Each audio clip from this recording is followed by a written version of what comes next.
Deməli, bu yol Şartandan gəlir. Kaçmaza gedən yoldur. Maraqlı bir adı var bu bazarın. Burada fermerlər, yerli cəmaət öz məhsullarını satırlar.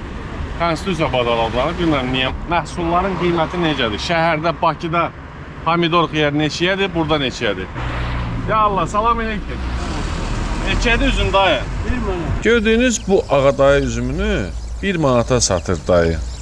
Bu üzümün Bakıda qiyməti aşağı yuxarı manat yarım 2 manat olar yəqin ki.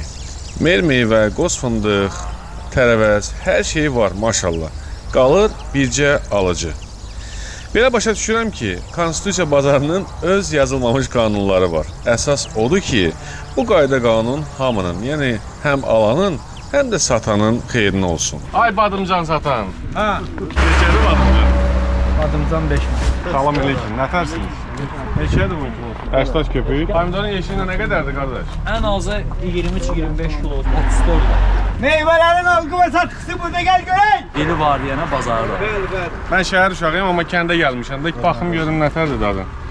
Ağsaqqal, bunu neçəyə versən bu qozu? Bir təqdim elə 10 gör. kilo 5 manat. Hayır, dadına bax görən. Hə.